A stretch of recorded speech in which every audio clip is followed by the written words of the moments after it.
আসসালামু আলাইকুম। সবার আগে বাছাই করা 10টি আন্তর্জাতিক খবর জানিয়ে দেব। প্রথমেই থাকছে শিরোনাম। তবে তার আগে অনুরোধ থাকবে ভিডিওটিতে একটি লাইক দিবেন।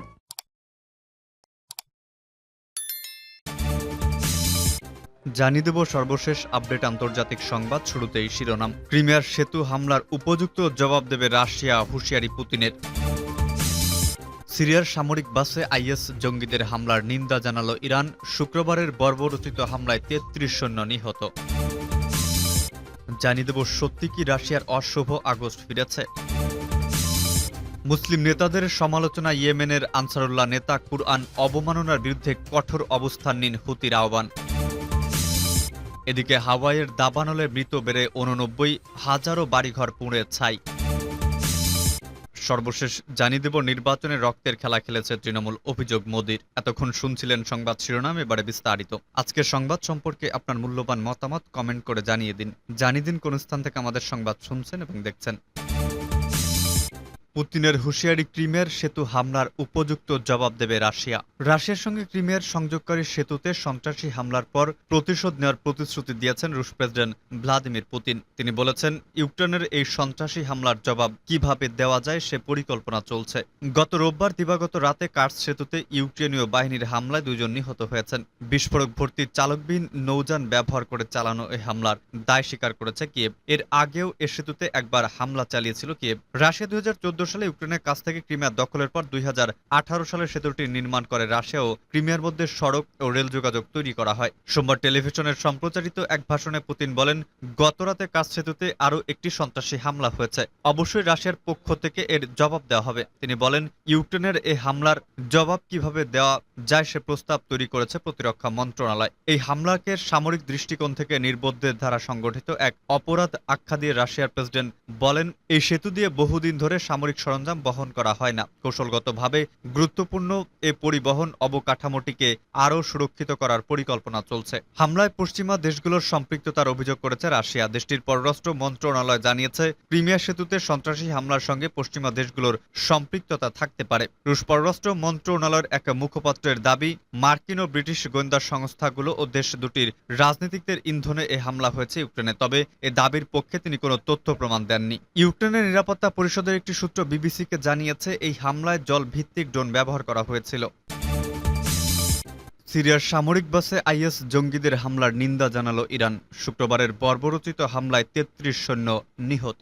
সিরিয়ার পূর্বাঞ্চল দেইর আজ জোর প্রদেশে দেশটির সেনার সদস্যদের বহনকারী বাসে উগ্র জঙ্গি গোষ্ঠী আইএসের তীব্র নিন্দা জানিয়েছে ইরান। শুক্রবারের ওই হামলায় সিরিয়ার 33 সৈন্য নিহত ও 11 সেনা সদস্য আহত হন। ইরানের পররাষ্ট্র মন্ত্রণালয়ের মুখপাত্র নাসের কানানি গতকাল এক বিবৃতিতে ওই হামলার নিন্দা জানান। তিনি বলেন, যুদ্ধবিধ্বস্ত সিরিয়ার স্থিতিশীলতা ও নিরাপত্তা বিপন্ন করতে সাম্প্রতিক সময় সে দেশের তৎপরতা, সন্ত্রাসীদের প্রতি গোয়েন্দা নিরাপত্তা ও রসদ সাহায্য বাড়িয়ে দেওয়া হয়েছে। কানানি আরও বলেন, সিরিয়ায় এমন সময় আইএস জঙ্গিদের নিঃশ্বাস ফেলার সুযোগ সৃষ্টি করা হচ্ছে যখন ইহুদিবাদী ইসরায়েল সিরিয়ার আগ্রাসী হামলা জোরদার করেছে। এই দুটি বিষয়ের মধ্যে যোগসাজশ ও সমন্বয় রয়েছে বলে তিনি মন্তব্য করেন। সিরিয়ার কথিত অবজারভেটরি ফর হিউম্যান রাইটস জানিয়েছে, গত শুক্রবার সিরিয়ার দেইর আজ জোর প্রদেশের একটি মরু সড়ক দিয়ে যাওয়ার সময় সেনা সদস্যদের বহনকারী একটি বাস থামায় আইএস জঙ্গিরা। এরপর তারা বাসটি লক্ষ্য করে নির্বিচারে গুলি চালায়। সত্যি কি রাশিয়ার অশুভ আগস্ট ফিরেছে? রাশিয়ায় একটি সময় আগস্ট মাসে অস্বাভাবিক সংখ্যায় বড় ধরনের প্রাণঘাতী ঘটনা, সন্ত্রাসী হামলা হতো। যুদ্ধ ছড়িয়ে পড়ার জন্য রুশরা আগস্টকে অশুভ ভাবতেন। এ মাসে মানুষের মধ্যে সতর্কতা বেশ বেড়ে যেত। দীর্ঘ সময় এই অশুভ পরিস্থিতি রাশিয়ার উপর আর ভর করেনি। সাম্প্রতিক বছরগুলোতে তাদের কাছে আগস্টকে গ্রীষ্মের অন্যান্য মাসের মতোই মনে হচ্ছিল। বলতে গেলে বিষয়টি ভুলতেই বসেছিলেন রুশরা। কিন্তু চলতি বছরের আগস্ট যেন সেই অশুভ রূপ নিয়ে আবার ফিরে এসেছে। মাসের শুরু থেকেই ইউক্রেনের হামলা ব্যাপকভাবে বাড়তে থাকে। যুদ্ধ এখন ক্রেমলিনের দোরগোড়ায় পৌঁছে গেছে। মাসুল দিতে হচ্ছে মস্কোকে। গত বছরের ফেব্রুয়ারি থেকে সহিংসতার যে অভিজ্ঞতার মুখোমুখি হয়ে আসছেন ইউক্রেনীয়রা, এখন সেটার আঁচ পেতে শুরু করেছেন রুশরাও। চলতি আগস্ট মাসে কৃষ্ণ সাগরে ইউক্রেনের সামুদ্রিক ড্রোনের হামলার শিকার হয়েছে রাশিয়ার সামরিক ও বাণিজ্যিক জাহাজ। এতে রাশিয়ার পণ্য সরবরাহ ও বাণিজ্যিক রুট ঝুঁকির মধ্যে পড়েছে। আগস্টে এখন পর্যন্ত প্রতিদিনই সংবাদ মাধ্যমে, সরকারি বাসভবন সামরিক স্থাপনা কিংবা বাণিজ্যিক ও আবাসিক ভবন লক্ষ্য করে ছোট আকারের কিন্তু অবিরাম ইউক্রেনের ড্রোন হামলার খবর পাওয়া যাচ্ছে। কর্মকর্তাদের দাবি, শক্তিশালী আকাশ প্রতিরক্ষা ব্যবস্থাকে ফাঁকি দিতে সক্ষম হয়েছে। সেগুলো রুশদের স্বাভাবিক জীবনযাত্রা থামিয়ে দিতে যথেষ্ট। নাম প্রকাশ না করার শর্তে মস্কোর এক বাসিন্দা স্থানীয় সংবাদ মাধ্যমকে বলেন, আমরা সবাই হতবাক, হামলার ঘটনা ঘটছে। অবশ্য আমরা রাজনীতিক নই, তাই এ নিয়ে মন্তব্য করতে চাই না। আরেক নারী বলেন, আমার 2টি শিশু আছে, এ সময় তাদের জন্ম হয়েছে বলে লজ্জা লুকোতে পারছি না। আগস্টের প্রথম সপ্তাহের চেয়ে দ্বিতীয় সপ্তাহ কম আতঙ্কের নয়। এ সপ্তাহে আরো হতাহতের ঘটনা ঘটেছে। মস্কো থেকে সড়কপথে 2 ঘন্টার পথ সের্গিয়েভ পোসাদ শহরের রহস্যজনক বিস্ফোরণে একটি শিল্প কারখানা বিধ্বস্ত হয়েছে। এই কারখানায় সামরিক সরঞ্জাম তৈরি হতো। এ ঘটনায় 1 জন নিহত ও 84 জন আহত হন।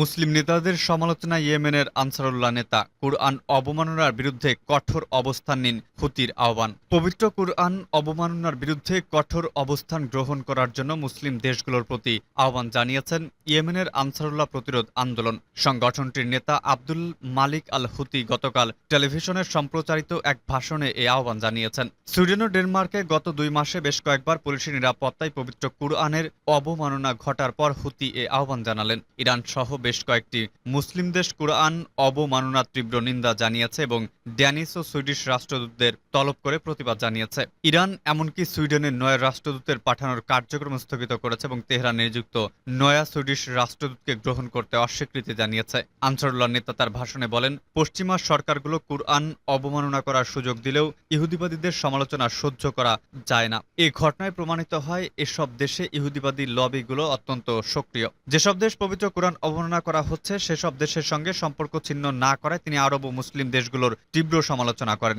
আব্দুল মালিক আল হুতি বলেন, এ থেকে প্রমাণিত হয় মুসলিম দেশগুলোর নেতাদের ইসলামের প্রতি কোনো অনুভূতি কাজ করে না। হাওয়াইয়ে দাবানলে মৃত্যু বেড়ে 89,000 বাড়িঘর পুড়ে ছাই। যুক্তরাষ্ট্রের হাওয়াই অঙ্গরাজ্যের মাউই কাউন্টিতে গত কয়েকদিনের দাবানলে কিভাবে সব শেষ হয়ে গেছে তা নিজের চোখেই দেখতে হয়েছে বাসিন্দাদের। এক এক করে 2,000-এরও বেশি বাড়িঘর পুড়ে ছাই। এই ভয়াবহ প্রাকৃতিক দুর্যোগ এখন পর্যন্ত পুড়ে মারা গেছেন অন্তত 89 জন। ধ্বংসাবশেষে চলছে নিখোঁজদের সন্ধান। রাজ্যে এমন দাবানল আগে কখনো দেখেনি কেউ। বাড়িঘর হারিয়ে আশ্রয়হীন বহু মানুষ। অগ্নিকাণ্ড থেকে পালিয়ে অনেকে জরুরি আশ্রয়কেন্দ্রে অবস্থান নিয়েছেন। আগুনের তাণ্ডবে বিধ্বস্ত শহর লাহাইনাস মাবুই দ্বীপের কিছু অংশ এখনো জ্বলছে। আগুন নেভানোর চেষ্টা অব্যাহত রেখেছে দমকল বাহিনী। কেন্দ্রীয় জরুরি ব্যবস্থা বিভাগের জ্যেষ্ঠ কর্মকর্তা জেরেমি গ্রিনবার্গ বিবিসিকে বলেছেন, অতিরিক্ত সহায়তা পাঠানো হয়েছে দুর্যোগ কবলিত এলাকায়। শহরে অনুসন্ধান ও উদ্ধারকারী দল কাজ করে যাচ্ছে।